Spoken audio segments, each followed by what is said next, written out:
this. If it wasn't for the money, I wouldn't be here. Okay. Yeah, all the money. Hey, everybody, welcome to the platform! That's the show where we do stories with no thought whatsoever. My name's Ryan. My name is Kevin. Oh! Yeah! And it's episode 30. Welcome to episode 30, everybody. You know what that means. Sharing Spectacular! Sharing Spectacular! Woo! Yay! Yay! As you already know, every 10 episodes of this stupid show that we do... Or you might not. Or you might not, in case you don't know. Hey, Ryan, this is a great show. You're... Ryan. You're right. I shouldn't talk down on it. You shouldn't talk down on the show. It's beautiful. Silly me. Every 10 episodes, we share a random true fact about ourselves. Yeah. I don't know why we do this, but it is something that we do. Yeah. Can you believe we've actually done 30 episodes? I can't. That's simultaneously a lot and actually not that many. Like, it's not that many, but it's also a lot. Yeah, thanks for adding that. So what was your fact about yourself that you want to add? That you've obviously thought of in advance. Yeah. I'll tell you my fact. Uh-huh. My fact about myself. That's true. It's true. It has to be true. True fact. It's truth or dare. It can be innocuous. It can be life-changing. Yeah, my social insurance number. Yep. Whatever you want. Where I will tell you that I am, true fact, I am in the process of creating an RPG. I am I love games like Dungeons and Dragons and Vampire the Masquerade. For all you dorks out there. Yeah. And so I wanted to make my own. I wanted to make... I'm making a RPG that I hope will have a pretty cool system, and I'm really excited for it. I start a lot of projects and don't quite finish them, and I'm really hoping this one's going to be different. I'm really into it. Cool. I'm almost done. Nice. So I'm not going to say anything else because my investors will pull out of the project if I do. Right. And I want them to be inside of me when it's over. So I think that... Okay. So I'm flush with cash. Yeah. Yeah, of course. Yeah. Cool. Well, thank you for sharing. You're welcome. Sharing Spectacular. Yo! Oh! My thing that I'm going to share with everybody at home is that I don't know if my thumb will ever be the same shape again because recently, when was it? It was like a week ago now. Yeah, it was like, I think it was Friday.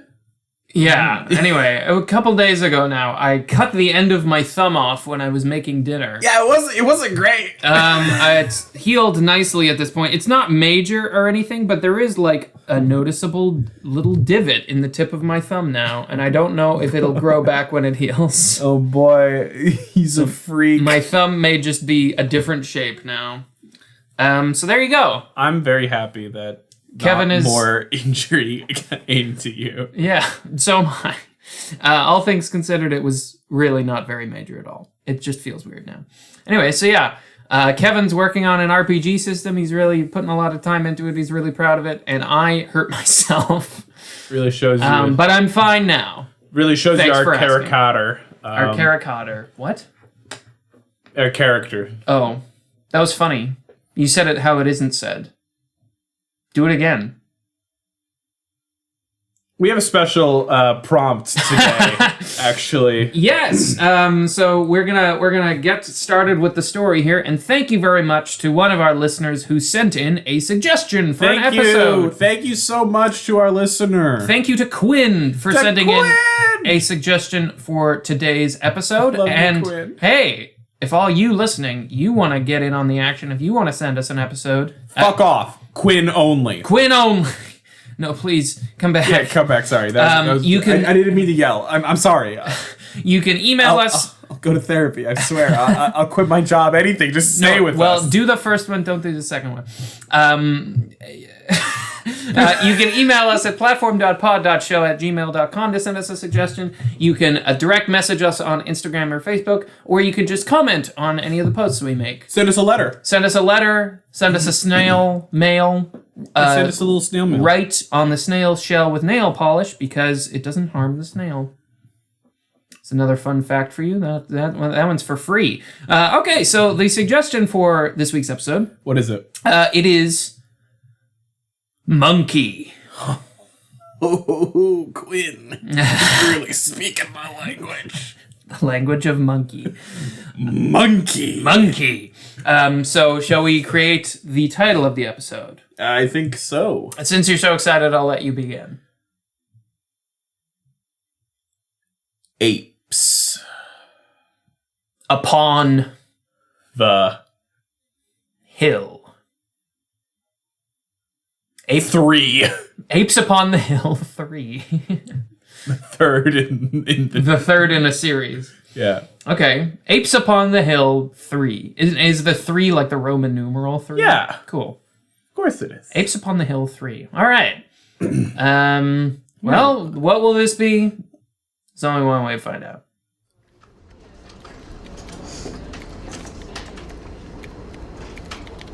So, I think we hear the hustle and bustle, right?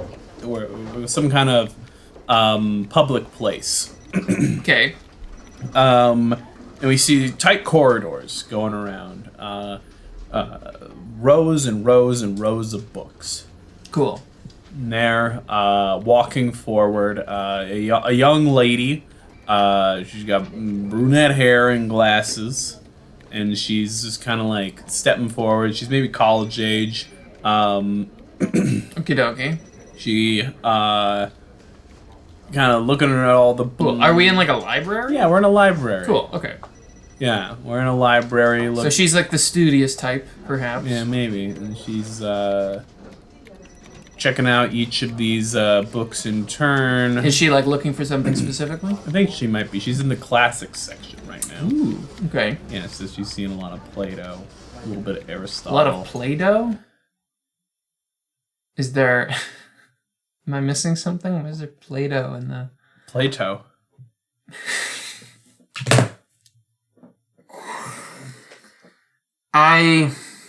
Like the writer.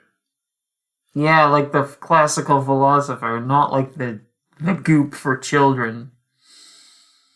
That was real. Yeah, it was real. There's no Play-Doh. Keep going. All right, so I'll be over here if you need me. she sees she sees, you know, a little bit about the Odyssey. She sees a few Chinese books, a couple other classics. She sees the Plato push and grind playset here as well. Fuck you. Fun to play with, not to eat. She stops and looks at a peculiar book. Unlike all the other blue books, They're all blue. Except yeah. Well, have this you, one. you ever been to a classics library? I guess not. There's explain to me what it is. So, like, there's like just a bunch of books that all look the same. They're Okay. all like blue, and they have like kind of silvery Words on them. Yeah, silvery text on them. They're rebound for whichever institution that like owns Okay, them. gotcha. So they're all kind of similar looking books, but then there's one that sticks out. Mostly because of the enormous flames that are inscribed on it. Cool. Badass. Yeah, the black and red like book seems to be entitled Apes on the Hill 3. Okay. She grabs the book, What could this be? pulls it out, and she opens the first page. And we enter Apes on the Hill 3.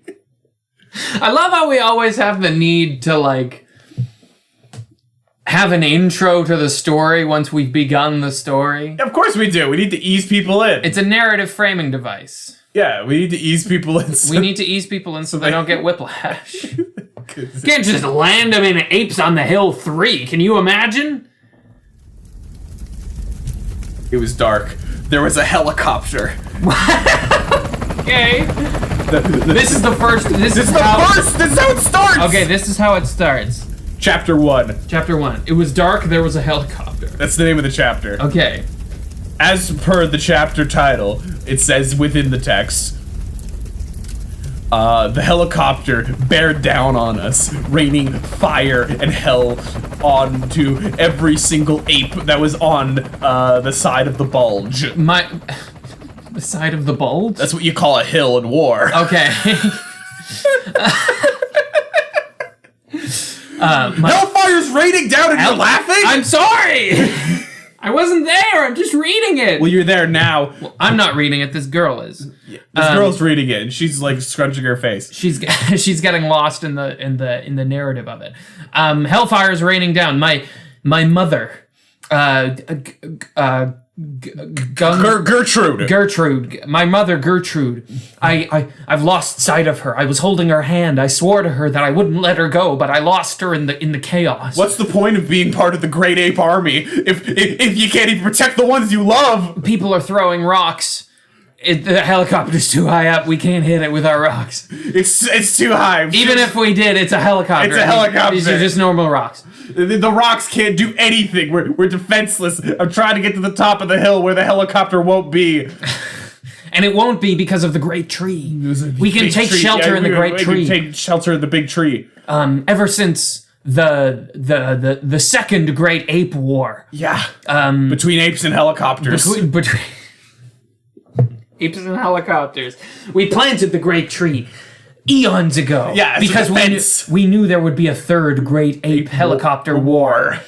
And we're all heading there now. The whole tribe. My mother, Gertrude. My father, Gunka. My brother, Michael. And me. That's right. Me. My name is... Me. Casey. Casey Ape. Casey Ape. Everyone says I'm different. No, we can't do that. Okay. But everyone does say I'm different. Mostly because of my 4 arms. Yes. This is good.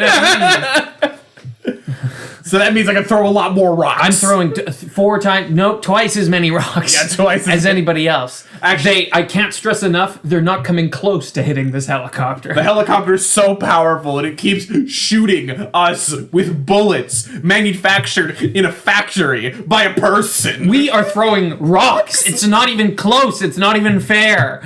I see one of my countrymen, Gerald. He jumps up towards the helicopter, waving his ape arms, and produces lightning from his fingertips. This is because he's 7 years old. He's 7. I'm only 6. He produces the lightning and screams, exploding into a corona of light. The helicopter crashes at the side of the mountain. Not the hill we're on, mind you. The mountain that's next to the hill. Mount Hell. Mount Hell. Everybody keeps running. We're almost at the tree, and now we think we're safe. We are. The helicopter smolders on Mount Hell in the distance, illuminating the night sky with an eerie orange glow. The girl reading the book is like, Jesus. Chapter 2. Yeah. Hell is not a place. It's a state of mind. And if you allow that state of mind to overwhelm you, then hell does become a place. And that place is called where you are, because hell is a state of mind. That's the name of chapter 2? Yeah. Cool. Here we are in the great tree. As a 4-armed ape, I've never found much comfort in the presence of my tribe. Yeah. I always get second glances. People look at me funny. Sometimes they throw rocks at me. I can't stress this enough. Whenever I say people, I mean apes. Like you and me. Yeah. We're all apes here. We're all apes here, right? Everyone who isn't an ape is a helicopter. She turns the page and there's like a shiny like mirror section for like kids books, and it says, "You're an ape, right?" You're an ape. She goes, "Oh, I feel like they could have put more thought into this. The rest of it is not like a children's story. Yeah. As a four-armed ape, I get delegated the tasks that nobody else in the tribe can do. Everybody else gathers berries from the forest, eggs from the trees upon which we suck for their nutrients. Indeed. But as a four-armed ape, I am consigned to accounting. My hand's able to hold more numbers than the more others. numbers at once. I can operate 4 abaci at once. That's why my nickname is Abaci. It's a cool number. It's a really cool nickname. It's a cooler name than Casey. Yeah, but Casey's already pretty cool, right? Everybody calls me Casey Abaci. Casey Abaci. Casey, quote unquote, Abaci. She turns the page. The rest of it is just him saying Casey Abaci. She turns the next page. She wonders aloud, why is this in the classic section? Suddenly, my mother, Gertrude, approaches me again. She says, because she's an ape. You're in the shelter of the great tree.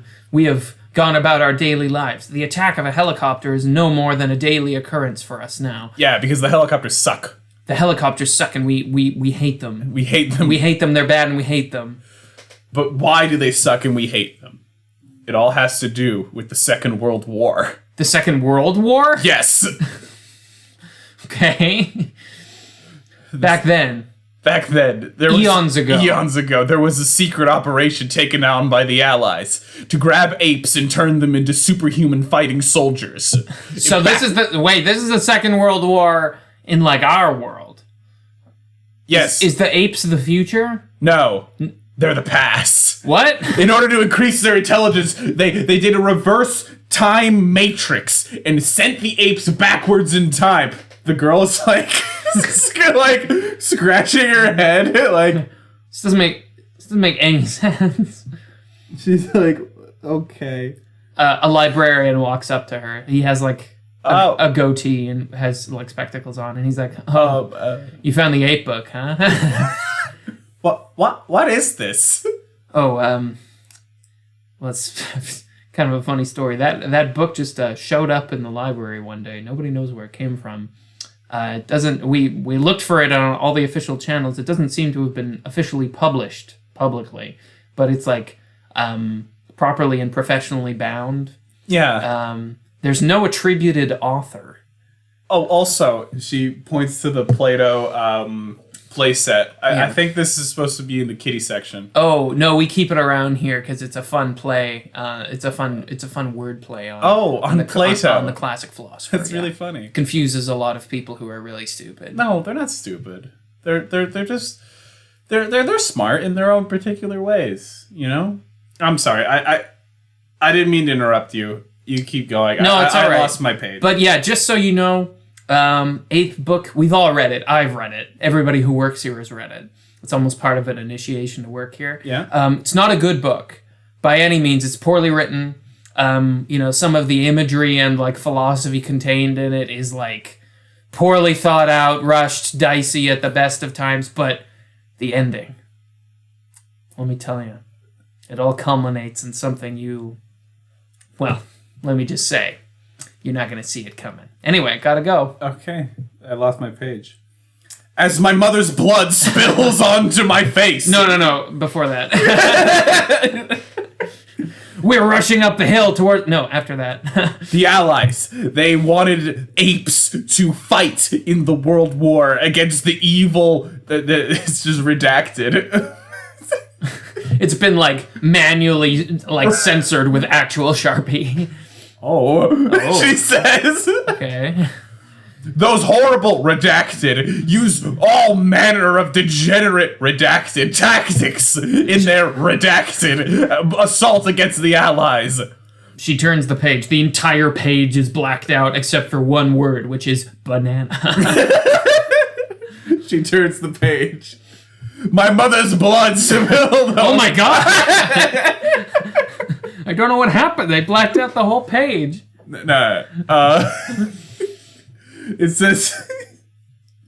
My mother's blood spilled all over me as she explained to me the how the Allies sent the apes back in time in order to gain more insight to come forward into time to help the Allies. But we went too far. We went too far and too fast. Yeah. We became sideways timed. My mother was bleeding because of her bloody nose. Yes, which she had because I hit her in disbelief at her story. She said, "It's true. It's true, Abakai." I said, "Are you speaking English?" Are you speaking English? Surely whenever we speak to each other in ape, the reader reads it as English. Do they? I don't... Well, otherwise we're just making monkey noises. We make monkey noises when we get really impassioned, but otherwise we can speak limited English. Oh, that's good to know. Yeah, good to know. Hey, reader. My name's Jeremy. She turns the page. There's a picture of the author. He's wearing like a turtleneck. She sees a man in a turtleneck wearing a bald head with a headband around that says "Apes for Life." He's wearing glasses. He's wearing glasses and he's holding like a wine glass. Yeah, he has like tasteful stubble. She gets the sense that she's seen his face somewhere before, but she can't place it. It's probably not important. Something familiar about him. Anyway, she says, "Hi, dear reader." Hi, dear reader. My name is Jeremy. Most fantasy genres have the in-universe language kind of translated. I thought I'd go for something a little different. You know, a little wild. Wild is in all caps.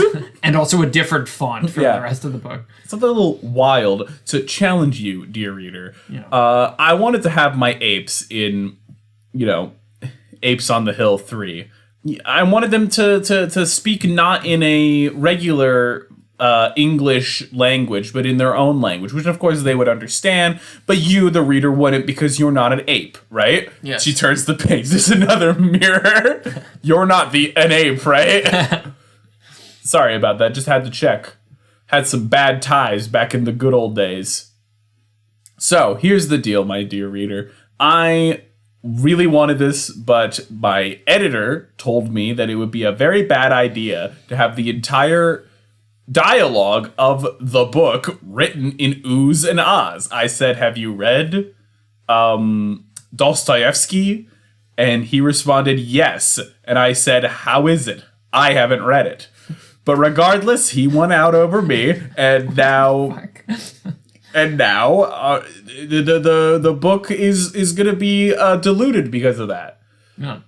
Well, if you don't like this book, just know that it's not my fault. It's not my fault. It's my goddamn editor's fault. This is his home address. It's blacked out. Well, that's good, she says. Yeah, that's good. It would have been dangerous otherwise. Anyway, please enjoy the rest of the book. I love you. I love you. And if you think you've seen me somewhere before, you have. She turns the page. It's another picture of the author. He's winking.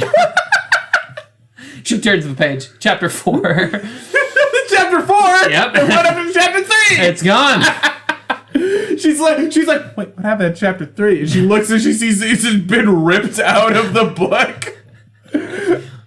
Oh, she says. She sees the librarian. She's like, "Hey, do you know what happened to chapter 3? A different librarian is like, "Oh, you're reading the ape book, huh?" "Oh, yeah, we had to remove that. It was so explicit that we couldn't have it accessible to the public." Like, what do you mean explicit? Like, I don't like to talk about it. There's kids around. They're admiring the Play-Doh and also the Play-Doh. But this is a really funny joke. Yeah, What do the Timmy. kids say? Yeah, Timmy. But tell you what, if you finish the book and you still want to know, come talk to me in my office. We still have the pages. You can look at them if you want. Just know, it's not like funny or like cool. It's just like horrible. Oh. Yeah. What? Yep. She says. We removed them for a reason. They're just horrible. Nobody should ever read them. They're disgusting. Okay. Unconscionable even. Okay. Anyway, I'll let you get back to your reading. Chapter 4. why it is that we must fight. Ever since I was born. She stops like the book for a second. She says, how is it that this book has yet to start? She says out loud. The librarian overhears her and she's like, oh yeah, it doesn't really start until about chapter 6. She flips to chapter 6. And even then, I'm going to be honest, it's pretty short. The meat of the book is like the middle 2 chapters, and then it goes into like the denouement, and that takes a while. But the ending, though, you gotta stick around for the ending. Okay, yeah, she says. She goes back to chapter 4. Okay. Ever since I was born as a 4-armed ape, I've been relegated to the accounting firm. She rolls her eyes and continues reading. Here in the Great Tree. We have lots to account for here in the Great Tree. Berries, eggs, nuclear arms, rocks, sticks, bugs, eels, and of course, one another. We care about each other here. We're a family. Except for Ryan. I don't fucking like him. Yeah, we don't like Ryan. Doesn't know the difference between philosophers and children's toys. She turns around. She's looking around. She's like, what is this? And she continues to read. But I don't mind it. It's a quiet life, mostly. It's an important job. Most people scoff at it. Counting everything, sorting everything, making sure everybody has enough. But those people are dumb. And I'm smart. In fact, I'm the smartest one here in the Great Tree. Because I have 4 arms and can account for things. I can account for everything. My own feelings, my own thoughts. Others' feelings, others' thoughts. Most people only have the capacity for one of those 2, and they have to switch consciously. I can do them at the same time.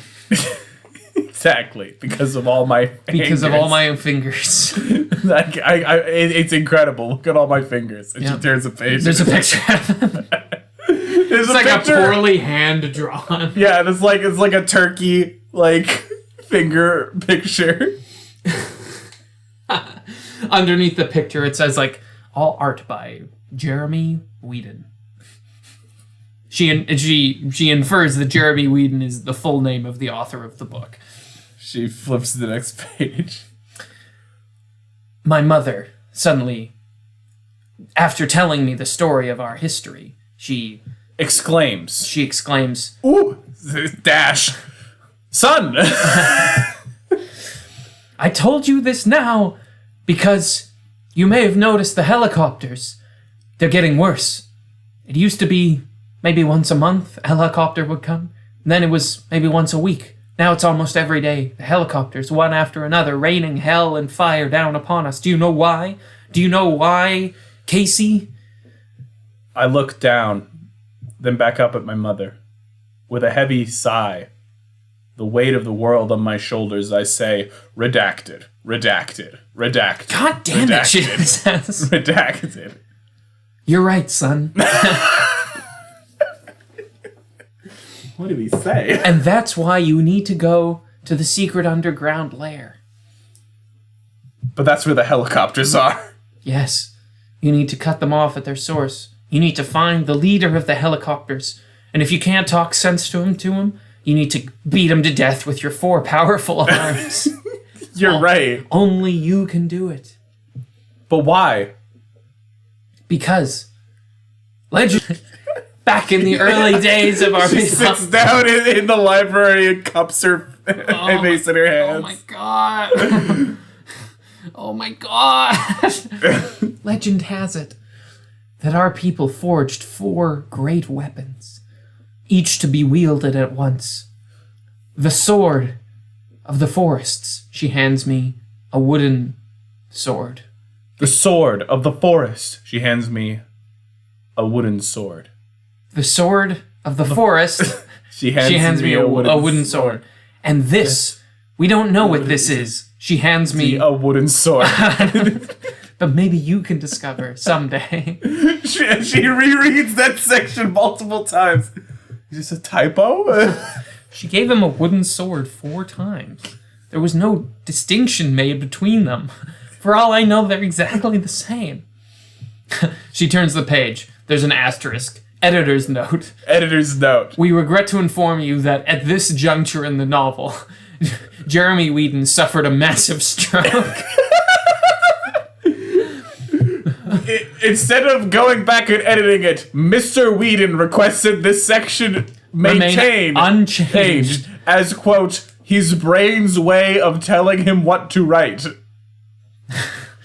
The remainder of the book at times delves into the nonsensical. As a result, you have been warned. Editor's note 2. I know this book so far has been nonsense. but I mean, it gets worse. It's much worse. But stick around for the end. She continues to flip the page. Hole. It's where I went. Into. Under. Hole. Down. Ground. Underground. Deep. Apes. Why did Cynthia? I'm so alone. Ape. Fire. Fire. She's like, this is unreadable. This isn't even English. At least something's kind of happening. I feel like the story started. He left the great tree, at least. Chapter 5. It's just like all dashes and dots. Is this Morse code? The editor's note. This is not Morse code. The writer fell asleep on his keyboard.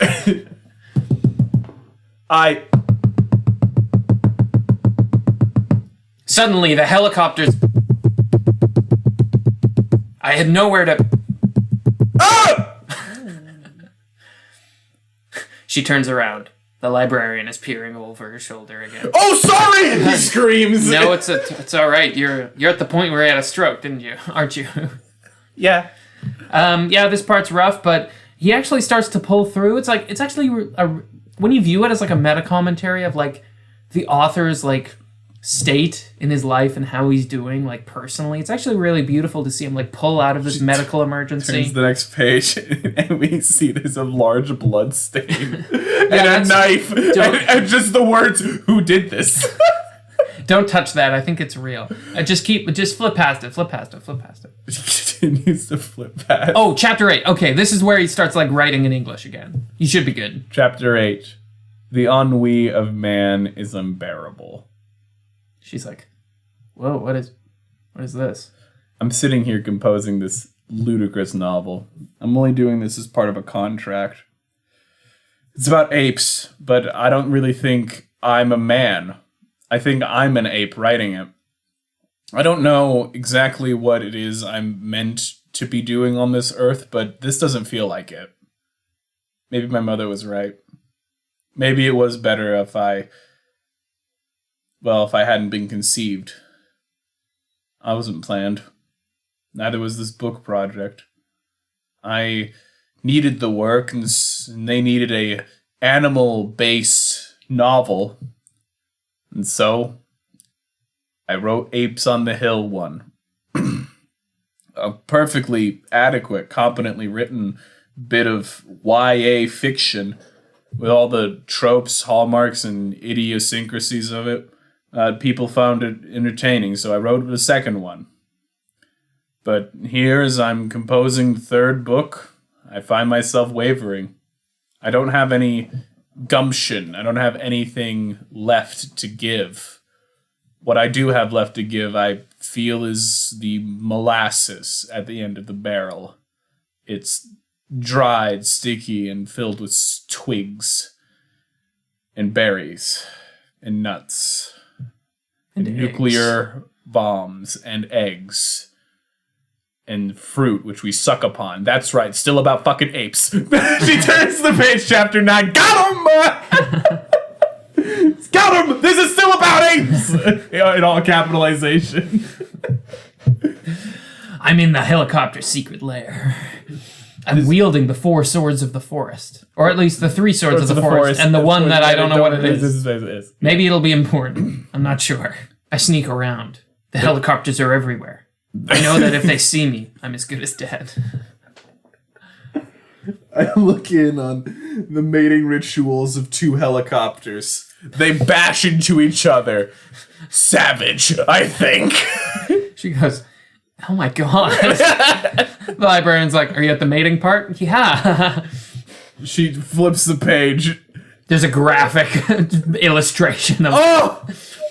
She blushes and continues flipping the page.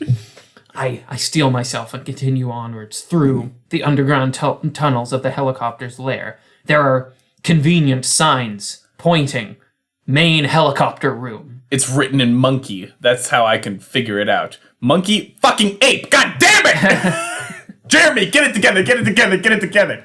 Editor's wait, note. Sorry. Wait, no, Cynthia, don't write this. Cynthia, no. Cynthia, no. Chapter 10. Chapter 10. Deeper into the belly of the beast. I'm approaching it now. I can hear the thrum of the blades. It goes kind of like... It's just written out. Wub, wub, wub, wub, wub, wub. It's like pages and pages of... She turns a page. There's a picture of a helicopter. It looks like that. It says... She turns the page again. Like, I know that it's close. I know what a helicopter looks like. I can feel the ape blood ringing in my ears. I know that my destiny lies just beyond this creaky wooden door. I can hear my ape blood. It's ringing. It's ringing like my alarm. It kind of goes beep, boop, beep. Behind this door is my destiny. Behind this door is the king of the helicopters. He's resting now. It's 1 a.m. Everybody knows that helicopters always go to sleep at 9:30 p.m. sharp. Yeah. I knew now would be my chance to strike. With bated breath, I push open the door. There in front of me is the king of the helicopters. He's massive. He's massive. He's a helicopter. He's really big. He's lying in a bed like a human being would. He has a blanket on top of him. I sneak up. I crouch low to the ground. Ooh. My involuntary ape noises continue. Fortunately, the king of the helicopters seems to be listening to some kind of soundscape to help him sleep. I look at what he's listening to. Redacted. Oh. I sneak up. I'm crouched just below his bed now. I keep walking like a Scooby-Doo character. What am I doing, I think? Is this what my mother would have wanted? I stand up straight and proud, like an ape should. I think back to my mother. My mother. When she says, I'm not dealing with this. She continues to flip the pages until she's back. The helicopter king rests in front of me. I raise the 3 swords of the forest and the 1 sword that I don't know what it does. I hold them above my head, poised, ready to strike down the king of the helicopters, ready to end this senseless bloodshed of my people, when suddenly I notice it. Behind me is a gun. I've never seen such a thing before. Metal, smooth, tubular. I pick it up. There's a weight to it in my hand. It feels good. I like the weight of the gun. In my hand. I know it's called a gun because there was a sign pointing to it that said gun. I look back at the machine before me. I think a machine has produced this. That which brings me pleasure, which I know will grant me power. Perhaps, after coming all this way, have I left behind who I am? I think back to the memories of my ape friends in the great tree on the hill. The lights of the helicopter raise up and I shoot him. He falls. Well, he doesn't fall. He's a helicopter, but you can imagine. He just kind of like rolls. He kind of rolls over a little. And then explodes.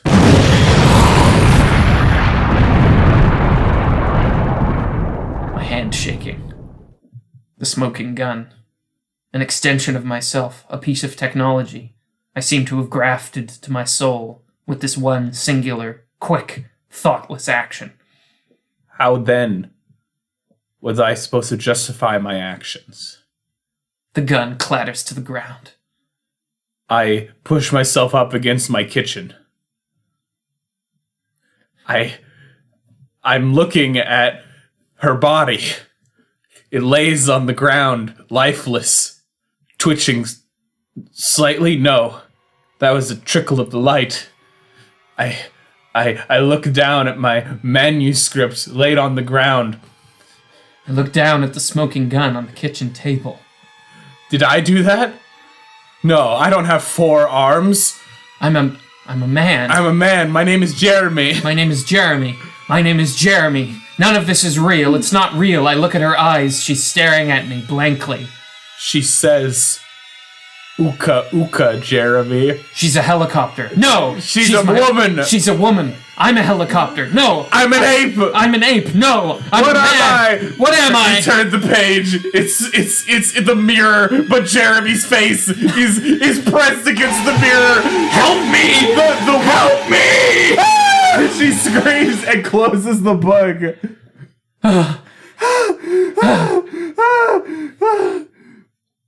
She looks up. The little kid playing with the Play-Doh staring at her. You okay? She's white as a sheet. She goes, I don't know. She cracks open the book to where it was. The face is still there, and it screams again, "Help me! Help me!" And she's like, "Oh, it's." She looks at the mechanics of it, and it appears to be like one of those gift cards where you open it and it pulls a tab and it plays a noise. She says, "Oh God! Oh my God!" She turns the page. Fucking gotcha again. I hate this book. The librarian walks past. Did you get to the scary mirror part? Fuck you, she says. Yeah, you got to the scary mirror part. She turns the page. Chapter 11. The denouement. I exit the helicopter's den. Trails of gasoline behind me where the helicopters lay slain. My 4 powerful arms wielding what I now know to be the 4 ancient swords of the forest. The 4th one was a gun. The 4th one was a gun. And with it I slew all of them. I look out across the land. I see helicopters flying through the sky. Wait, am I underground? No, I'm not. I'm above ground. I still see helicopters, though. They're flying. They're flying in one direction. Toward the great tree. I know they're heading home. I know they're going to punish my people for what I've done. How I assassinated their king. Their king. Their elected representative. I think about the nature of war. I light a cigarette. I smoke it. I cough. I have never smoked before. It sucks. Why does anybody do this? Oh God, it's horrible. It's gross. I do it again. I'm addicted to cigarettes now. I'm addicted now. I wearily start to walk home. I know that by the time I get there, it'll be too late. The helicopters are too many. And they're also helicopters. And we're just apes. I have all the swords. I have the gun. But even I can't kill all the helicopters. Or can I? He turns the page. It's a mural. Like, it's a fold-out, like, Playboy style, like, depiction of the ape killing every helicopter with his 3 swords and one gun. And every ape is pointing towards the sky. Like, ooh! Like the sun's rays are shining down on this massacre of helicopters as the ape like flies through the sky with otherworldly power. Finally, the caption of this fold-out mural. It's like feet wide, and the caption says, "Turns out I can." The caption says, "Turns out I can. Today is my 7th birthday." There's like lightning erupting out of him, cascading across all of the helicopters in the sky. She turns to the next page. It appears to be a survey. What'd you think? What'd you think? If you liked it, send this information to the P.O. Box. If you had any notes, please let me know. She closes the book. She looks over the librarian at his cart, looking at her, is like, so what'd you think? Pretty good, right? The ending, right? Huh? Wasn't that mural awesome? He gained his power, and he finally it's like a metaphor for growing up and finding the power within you. You know what I mean? As she starts walking towards him, she opens the book to the picture of the author and looks at him. She looks closer at the librarian. Is he wearing a wig? She goes over wordlessly and removes his wig. And that she looks closer. He's wearing a headband. It says Apes forever. I'm just a really big fan of the... She removes his fake goatee to his choice stubble. She removes his shirt. Underneath, he's wearing a name tag. It says Jeremy Whedon. I can explain. Can you explain over dinner? She asks. And then she throws the book to the ground, grabs him, and makes out with him right there. The two of them embraced in a fiery passion. The little child is led away quickly by his mother covering his eyes. And that, Jeremy says, is what I envision for Apes on the Hill 4. Across from him, his editor, sitting behind. No sleep. 3 coffee cups. A mountain of garbage. A mountain of garbage. They've been here for a long time. They're in a dingy office. His editor is like, Jeremy, I know you're excited about this idea, but yeah. The money's all gone. There's no more. The publishing house is ruined. Malcolm? We printed. Do you have any idea how many copies of Apes on the Hill 3 we printed? 420. Yeah. We can't do this again, Jeremy. Malcolm? Yeah. I'm going to tell you what I told you last time. Yep. Read the headband. Apes for life. Apes for life, Malcolm.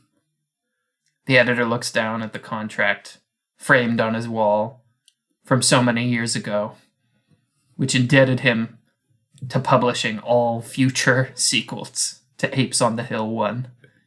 A single tear runs down his cheek. This will perform, he says. Why are you sad? This will perform. It'll perform. Yeah, Jeremy. Sure. The story's true, by the way, Jeremy says, standing up. That chick totally made out with me. I believe you, Jeremy. Yep, we all love you here at the publishing house. You really made a name for us. We owe you a lot. Of course we'll publish it. Nice. We have to. Ooka ooka, Jeremy says, and he turns around and he exits, walks down a hallway. And we see him get into his car. He begins driving. He drives outside of the city of Massachusetts, where he was. Massachusetts is a state. He drives out of Boston. He drives into the distance. He goes to the bay. He gets out of his car. He walks over to the ocean. He looks out. The waves crash against the rocks. Takes a deep breath of the fresh ocean air. We did it, Mom. Apes for life. He says, whispering to his dead mother. Apes for life. Who said that? He turns around. There's another version of him. What? I'm you. From the future? No. From the past? No. From the present? Yep. That's why they call it a gift. They make out. The title card comes up. You've just finished watching Apes on the Hill 5. If you had any suggestions, please mail this P.O. box. Yay! Oh, God. Say what you want about Apes on the Hill 3. That ending. That ending, right? Boy, it's worth sticking around for the ending. Boys, worth sticking around. Jesus Christ. That was the best one we've ever done. What could the moral of that possibly have been? Okay, just to recap. Yeah. Yeah. Jeremy Whedon. Yes. Wrote a novel. Yes. In which a young girl finds his book in a library. Yes. And reads it. He wrote the entirety of that novel within the novel. Yes. And also all of the girl's reactions in the novel. Yes. And also her making out with him. Yes.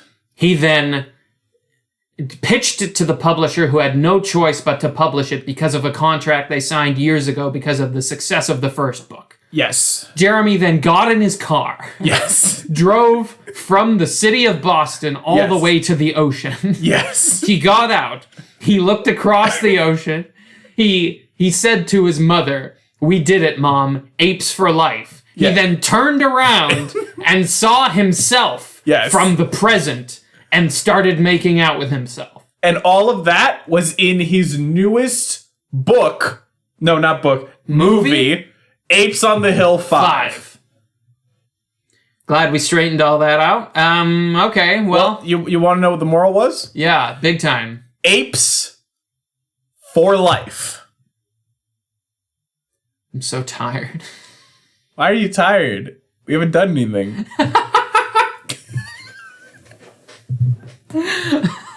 The show hasn't started, Ryan. What do you mean? We've been recording for almost an hour.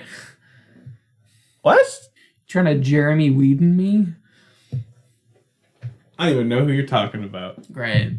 Any notes? Yeah, I think that maybe in the future we might consider, like, I think an issue I might have on occasion is that, like, I worry that when I engage in the stories, they're a little too simple, you know? I think we need to complicate them a little bit more. Yeah, I agree. I think we should add layers and layers of, like, meta story and, like, nonsensical happenings. I think so. Yeah. I think every protagonist should meet themselves from the present at the end of every story and start making out with themselves. Well, you know, like, we do the regular show. Yeah. We don't do the regular show, but... it's a cartoon. Yeah, we do, like, the platform. Yeah. Right? Yeah. And they're usually pretty, like, self-contained, usually. Uh-huh. I think it's fun to go outside the box every once in a while. My note was the ending didn't make any fucking sense. Yeah, but boy, wasn't it good. But boy, you gotta stick around for the ending, You gotta stick around for the ending. Wasn't it worth the wait? Wasn't it worth listening for 54 minutes? Yeah, I think it was. Thank you for listening. Thank you for listening. We'd be nothing without you. Yeah, I hope you like, comment, and subscribe. I'm a husk of my former self. Listen, if you want to send us a little, like, prompt to make something like this, I mean, we got this from monkeys. Like, imagine what we could do with a 3-syllable word. My life will never be the same. You go to platform.pod.show@gmail.com. I can't see anything the same way again. You Instagram us at the Platform Podcast. Why do I do anything? Why do I exist? And like we have the TikTok at Platform Podcast, and you can send us emails. You can send us stuff. Engage with us. We love you very, very much. And as always, stay safe, stay lovely, and we will see you next time. See you next time, everybody. This is important work we do. I think so.